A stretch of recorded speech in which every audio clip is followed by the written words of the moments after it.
Hey, movie fans, and welcome back to another episode of the Uncharted Media Podcast. This is episode 23, and I'm riding solo this week. Josh is moving to a different apartment. Awesome for him. So yeah, if you want to be thinking about him, he shall be back soon, if not by the next episode. And yeah, so it's just me this week, so I hope that's okay with you. If not, I'm sorry.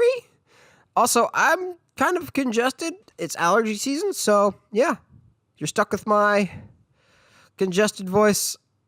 But thankfully, we have a lot of news topics today, and I asked for your questions, movie-related questions, so that'll be our discussion today. It's just kind of questions that you proposed to me, movie-related. But first of all, before we get to any of the news, I recently saw, last weekend, my wife and I saw Fighting With My Family, the new WWE Studios film, more or less portraying the real-life story of former wrestler Paige.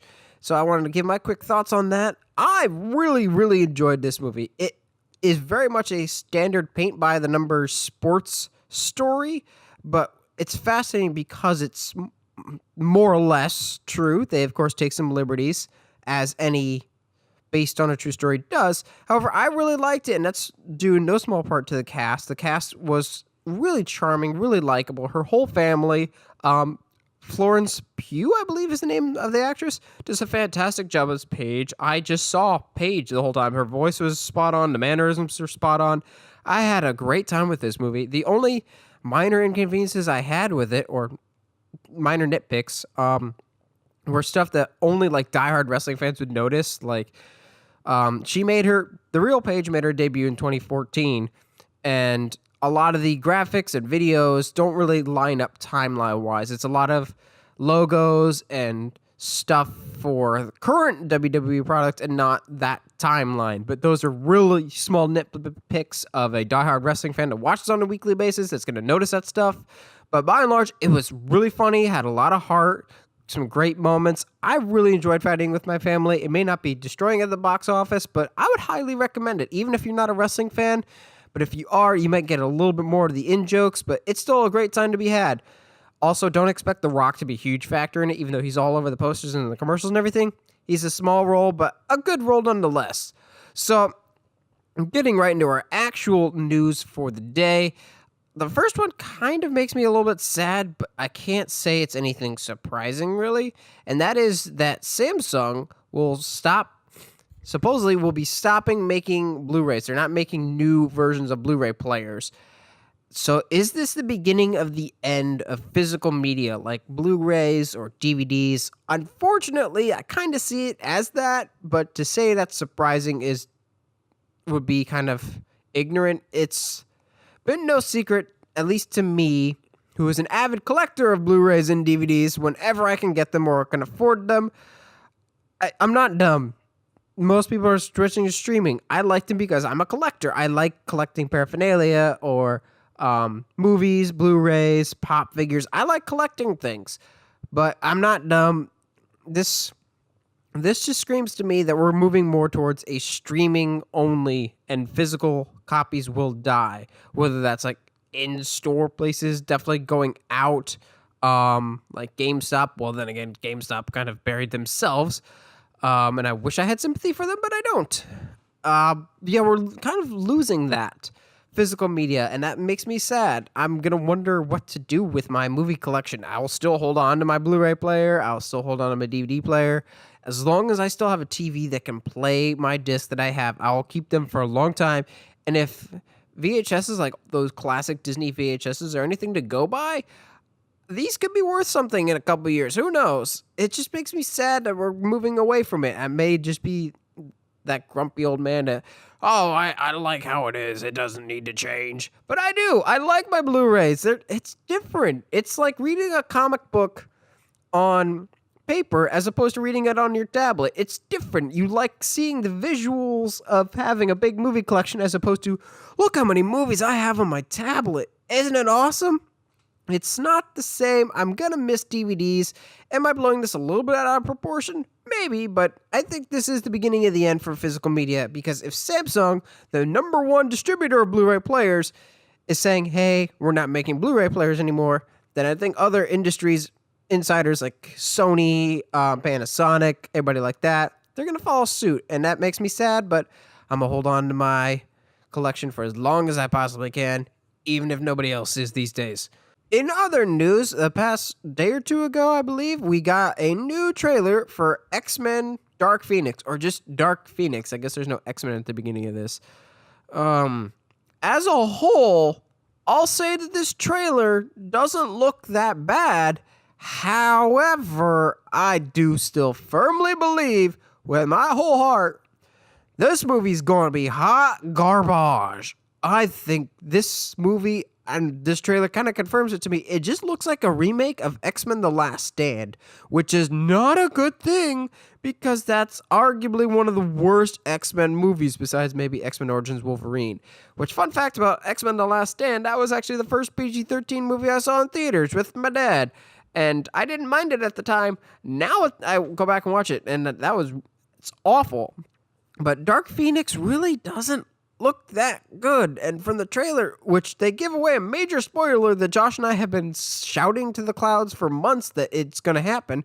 I'm not going to spoil it for you, the listener at home, because I don't believe in spoilers, but this trailer kind of more or less spoils something really big that Josh and I have been claiming for a while.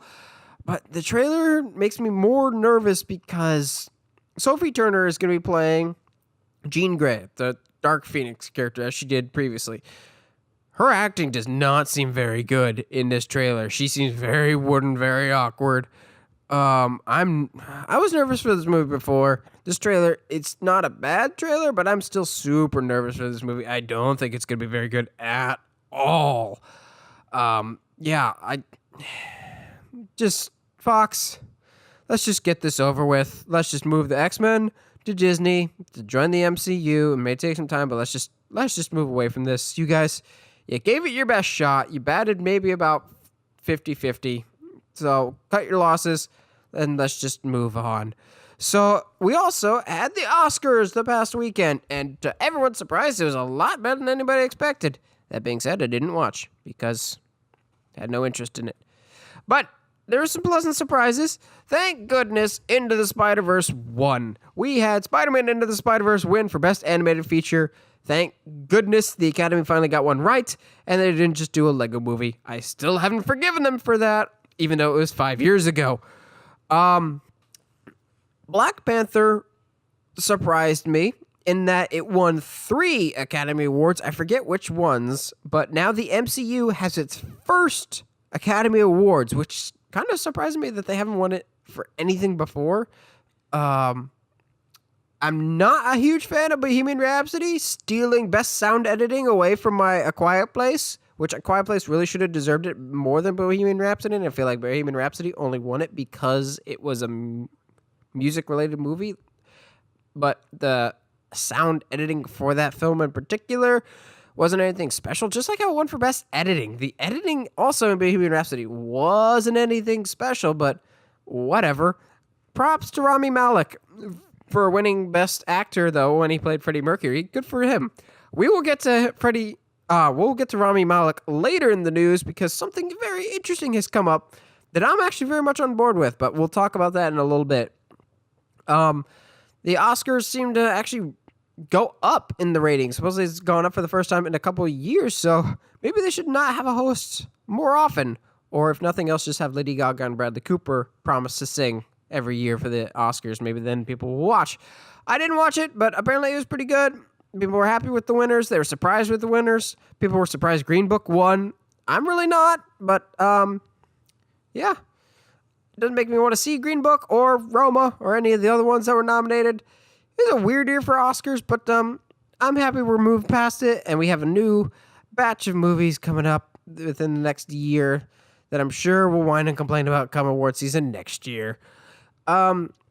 This next news story, I have no emotional connection to it, but it was worth reporting that the actor that played Black Manta in the Aquaman movie, also one of the circus performers from The Greatest Showman, but that was my first exposure to him because I saw Greatest Showman before. He has been cast in Jordan Peele's new version of the Candyman movie, which is a horror slasher from, I believe, the 90s, featuring that guy from the Final Destination movies. As someone that has not seen a single one of the Candyman movies and knows nothing about it, I kind of just shrug and go, cool? Because I don't know that much about the Black Manta actor or Candyman. That being said, as much as I wasn't a huge fan of Get Out, and I think it's kind of overrated, I like Jordan Peele in a horror role. I see a lot of potential in him as a horror director. I'm super excited to see Us later this month. I think that looks super interesting. So I have faith in his direction for Candyman. I'm really curious to see where he goes with it. Yeah, I don't really know what to make of it, considering I don't know anything about the actor, really. I've only seen him in a couple things. I know even less about Candyman. But, yeah, I guess we'll have to just wait and see. But I figured that was something worth noting for those of you that are either Black Manta actor fans. I really need to just know his name, but whatever. Or fans of the Candyman franchise. Is it a franchise? Oh, well. Next up is one that I do know a little bit more about, and that is Will Smith in Suicide Squad 2. So it is currently being reported that Will Smith will not be returning to the role of Deadshot in James Gunn's Suicide Squad 2, also known as The Suicide Squad, because the makes all the difference. I'm hearing from different sources, whether it's James Gunn's side of it or Will Smith's side. I'm not entirely sure whose side of the story it is that they don't want him to come back. I'll be more curious if they just don't want Will Smith to come back or if they just aren't factoring in the character of Deadshot into the Suicide Squad. Because as a concept, the Suicide Squad, from what we've heard, is more or less going to be starting from scratch, I mean. Whole new roster, whole new actors, except for Margot Robbie's Harley Quinn. I think this works because the Suicide Squad as a unit always does have a rotating roster, hence the name Suicide Squad. Anybody can die at any given moment. That's why they're there. They're there to be killed off for those missions that it's too dangerous for everyone else. So you can have a couple different other characters, except for Harley Quinn, because merch sales.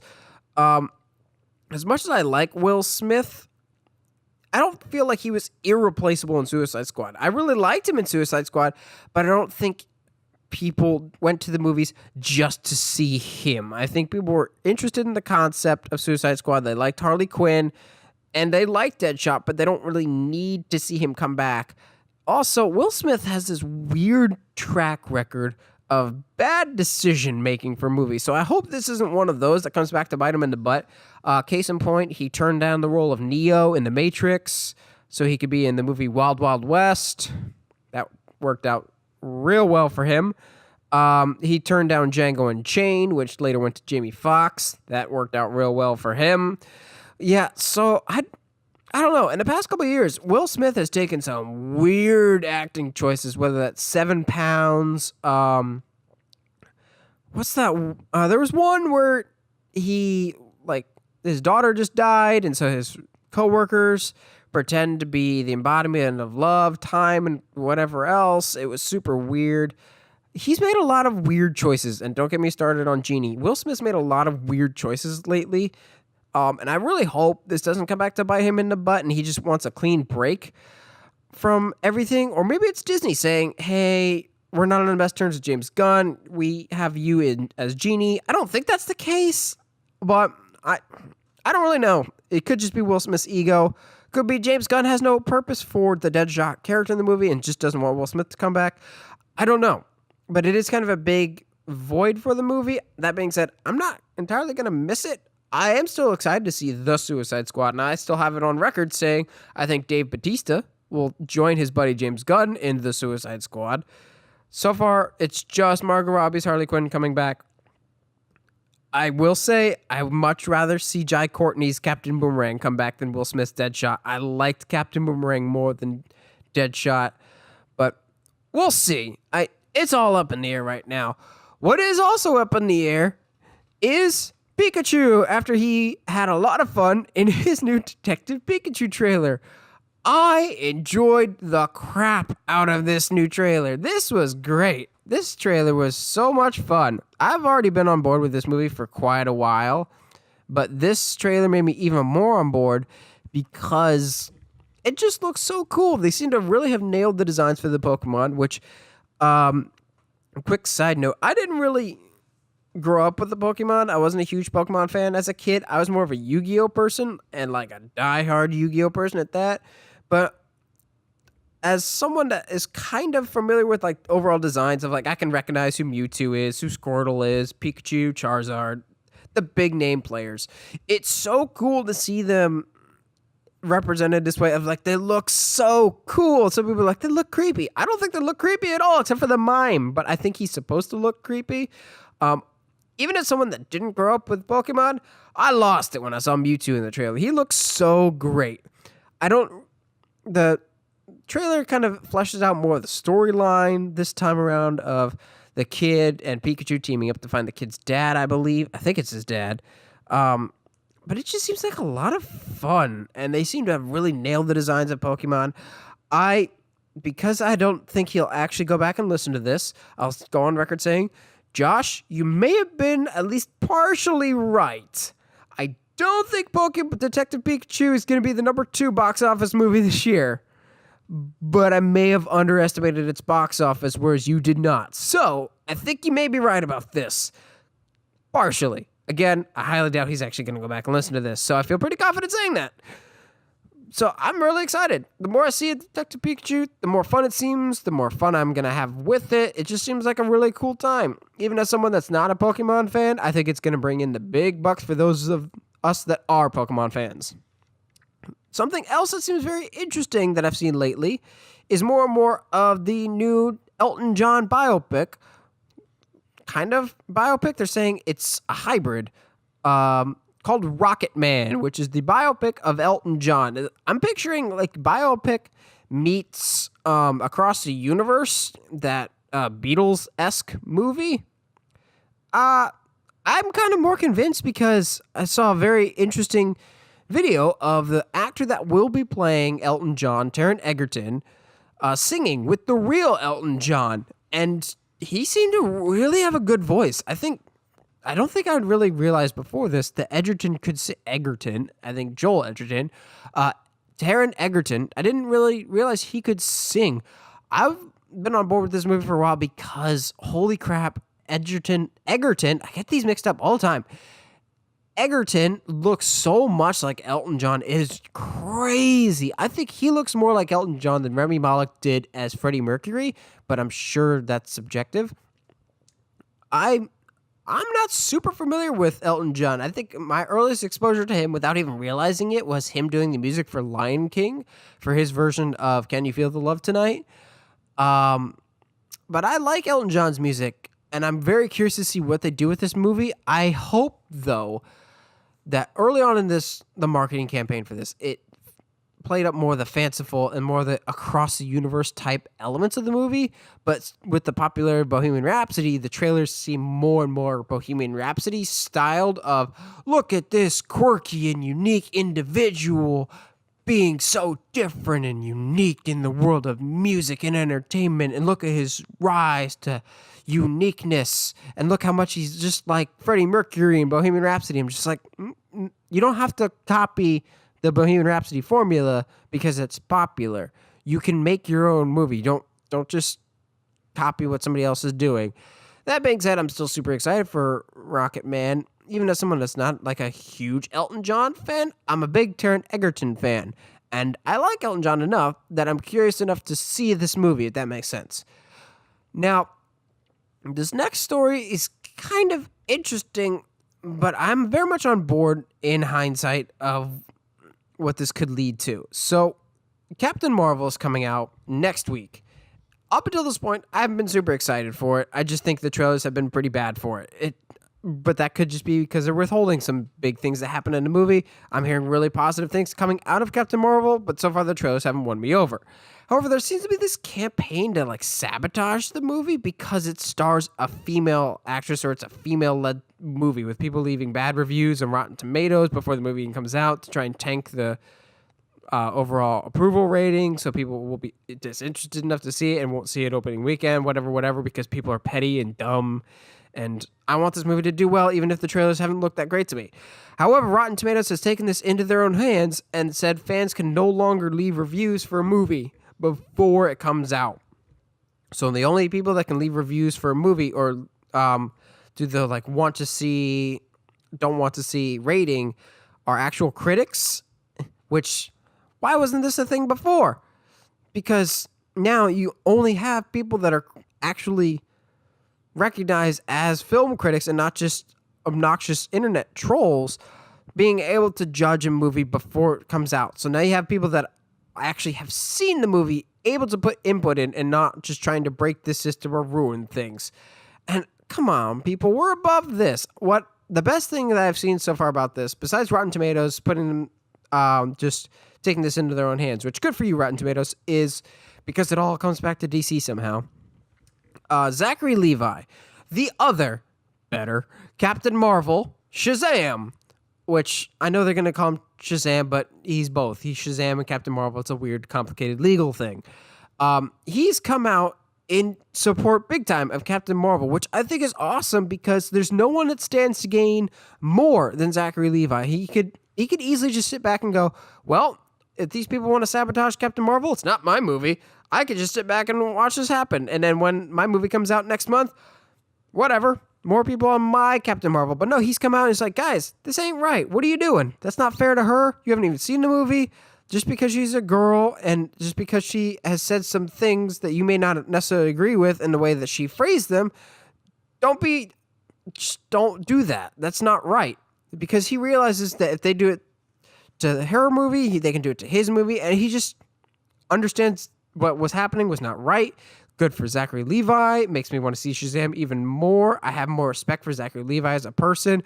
Good for you for sticking up for someone that really they didn't need to be stood up, but it's nice to have support from the other side of DC helping Marvel. There really isn't as much of a rivalry as people think. I think the studios realize, hey, we can help each other because if you're doing well, we do well, and it's just better for business all around. So good for Zachary Levi, good for Rotten Tomatoes for taking the step of, hey, no trolls, we're not going to let you win this time, and yeah, I'm on board for this.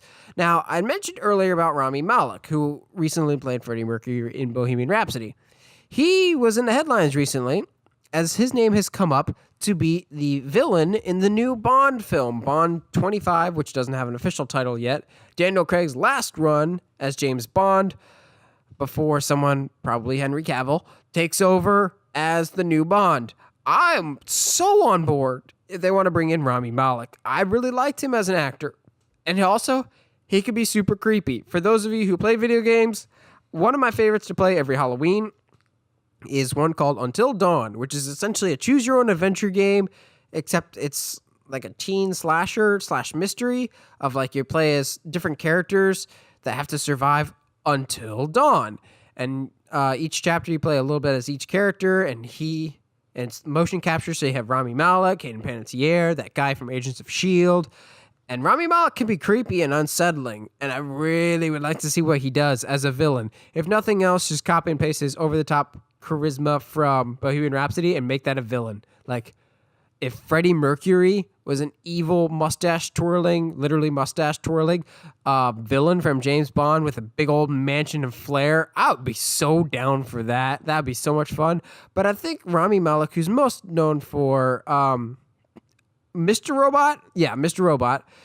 I have not seen Mr. Robot. I've heard really good things about it. I think he won an Emmy for that as well.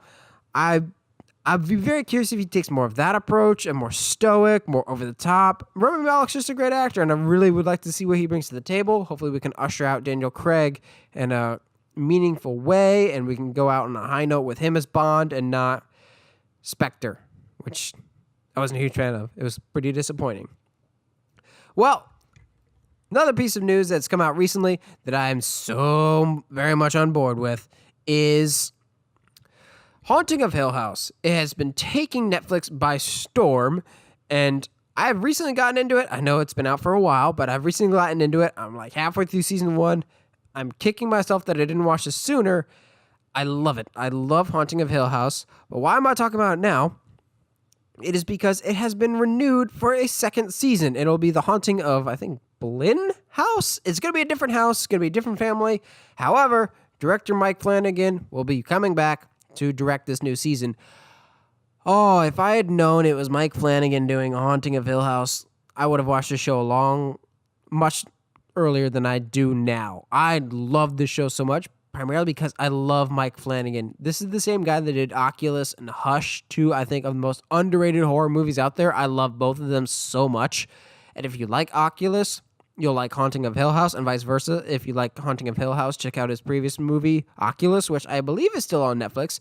His style of horror is very much the style that I like, of uncomfortable ambiance, fantastic cinematography, some of the best cinematography you're going to see in modern horror, fantastic sound editing. There's a lot of times in Haunting of Hill House and his other films, there's no score, and you just have the ambient noise, which is even creepier, just creaking floorboards, just stuff that just makes you unsettled and creeps you out. That way, you build up the anticipation of when you actually do get scared, it's a good scare and a meaningful scare, not just a random cheap jump scare.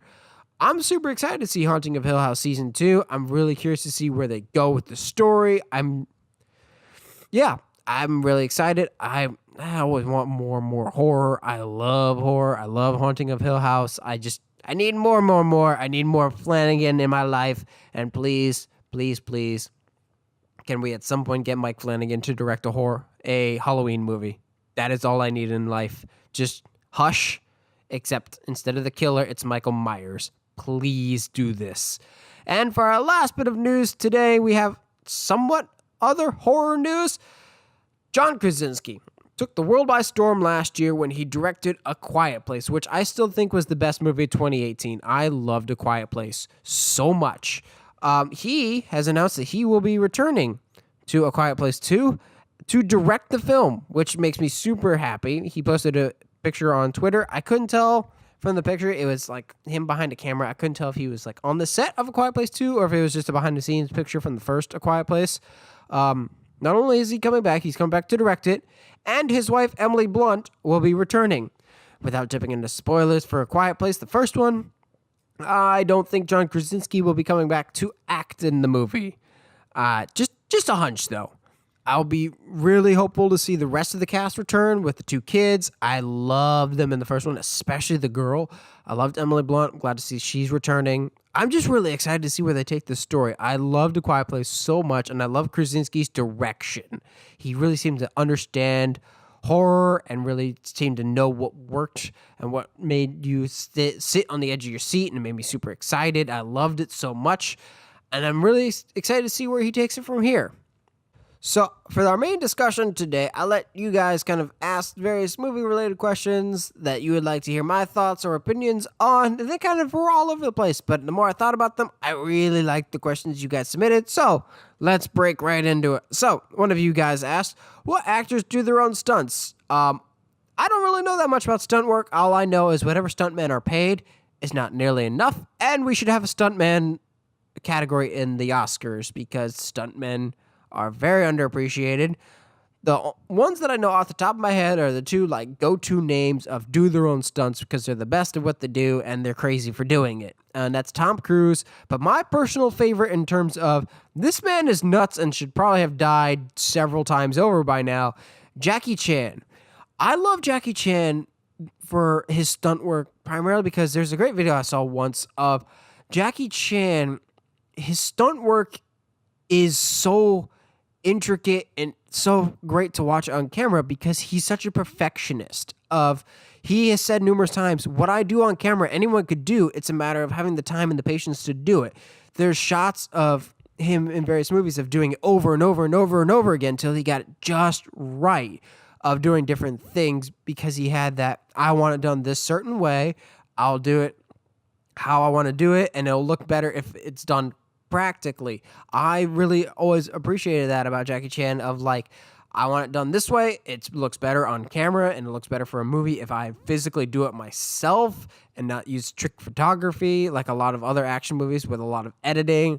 He has a particular way of doing it and does his own stunts from more or less day one. And the stuff that he's done over the years, I don't know how that man is still alive. He is the luckiest dude in the world. He's fallen off buildings. He's gotten seriously injured. He's been electrocuted.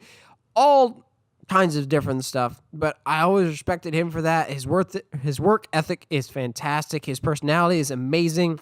The modern day equivalent of that is Tom Cruise, because the dude takes his life into his own hands.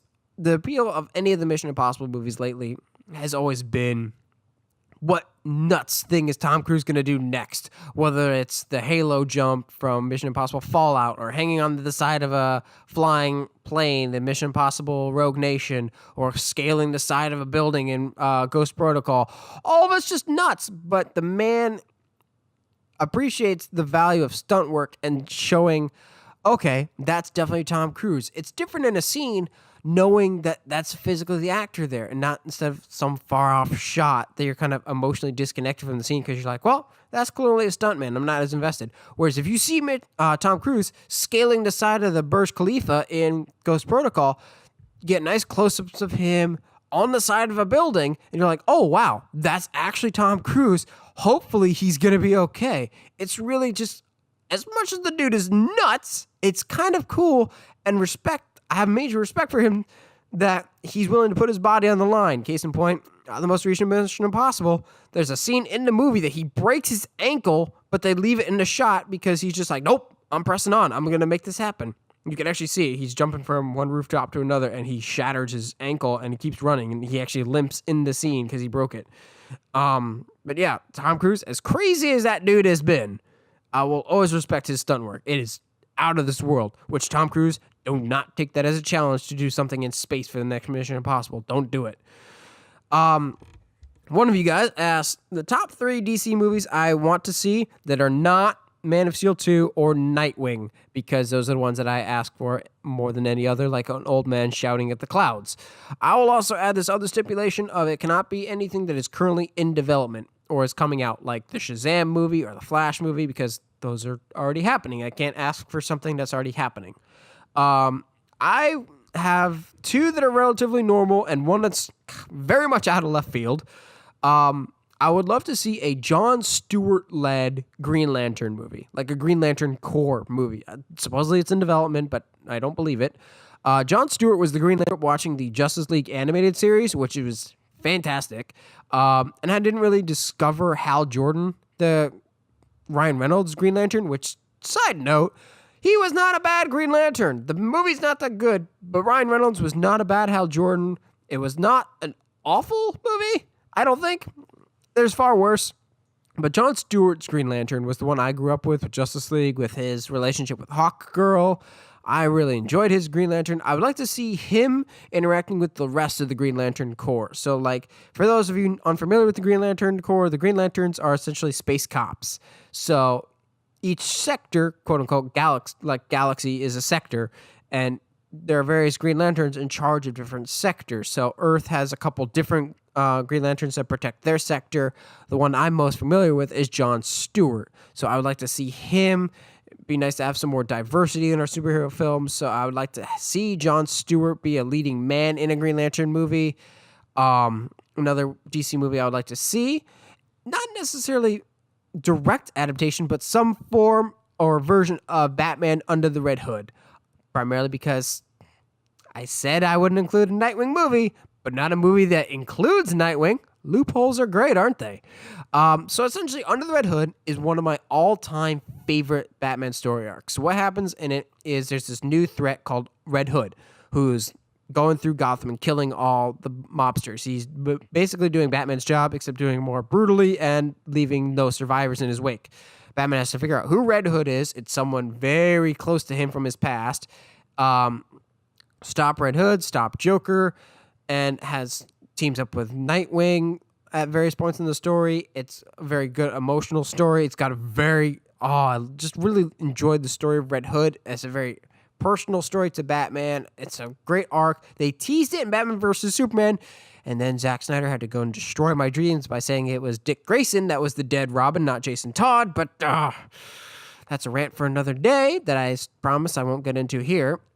But Under the Red Hood is one of my favorite Batman storylines and could reasonably happen in a movie. It wouldn't require as much side characters as, say, like a Hush or even a Long Halloween or a Blackest Night, which would be great.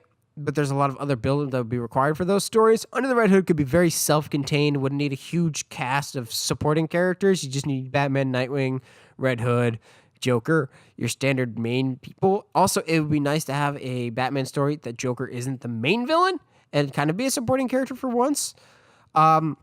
Lastly, this is going to sound like a weird pick, but a DC movie I would love to see is The Spectre.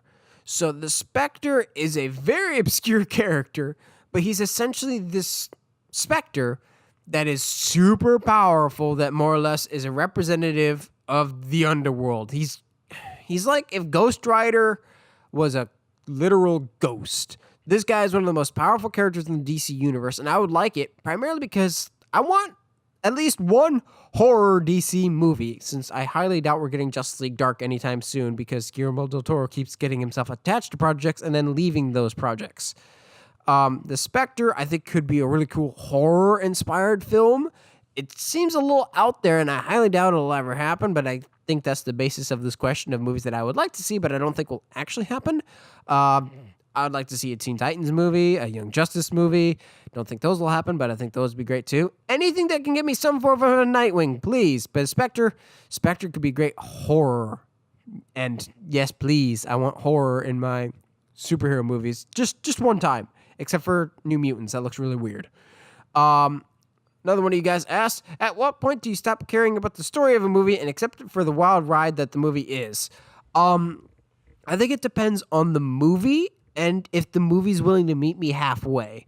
Like, if a movie is trying to take itself so seriously, then I can't take it seriously.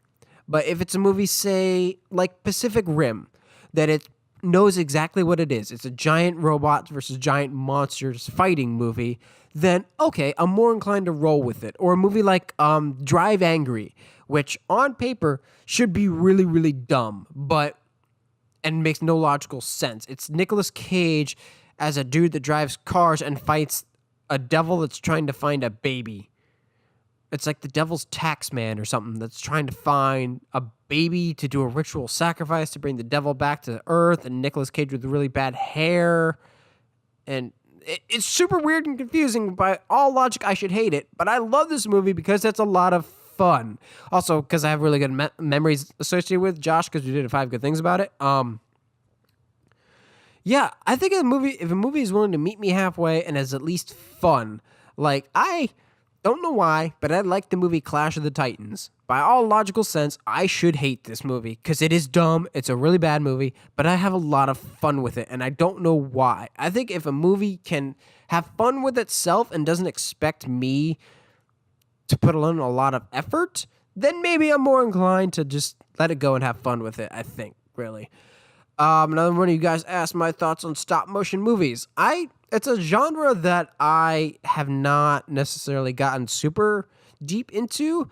I think primarily because I can't think of a lot of others at the time being. The only ones that I can really think of are the old Rankin and Bass Christmas specials, like A Year Without a Santa Claus or Rudolph the Red-Nosed Reindeer. I grew up on those. Those are a lot of fun. Also, I remember watching in the theater Wallace and Gromit, The Curse of the Were-Rabbit. I watched that once or twice. I think that's probably one of the top ones, probably just because I haven't seen a lot of stop motion. I really want to see Kubo and the Two Strings. That's really, really good. Oh, I'm trying to remember if it was or not, or if it was just this specific animation style. Somebody comment below. Was Monster House a stop motion, or was it an animated movie that was just framed like a stop motion? Because if that's a stop motion, I really like Monster House a lot, but I could buy that as either being an animated movie or a stop motion movie. But I think it's animated. Yeah, stop motion is not necessarily a category that I'm super familiar with, but I'd be curious too. Like, I've heard really good things about Kubo and the Two Strings. That's top by priority list. There's that one coming out by the same guy that did Kubo and the Two Strings with Hugh Jackman and Sasquatch trying to find a Yeti. The trailer has made me laugh a couple times for that, so I might check that one out. So you'll never guess who submitted this question. Favorite memory with Josh. Thanks for the question, Josh. Even when you're not here, your snark and sass is definitely felt. Well, guess what? I will answer this, even though you're not here. I remember one of my earliest memories with Josh was when we were in college. Neither of us had seen Fight Club, so the two of us and a buddy of ours, we watched Fight Club in the dorm room. That was more or less the first time we hung out. We were all on the phones watching this movie in pitch black, just cool bonding time. He and I used to do this series on the main Uncharted Media channel called Five Good Things, which is still to this day my favorite series that we've ever done on the channel, where we take bad movies and try and find 5 good things about them. Suffering together brings you closer. So we suffered through a lot of crap. Last Airbender,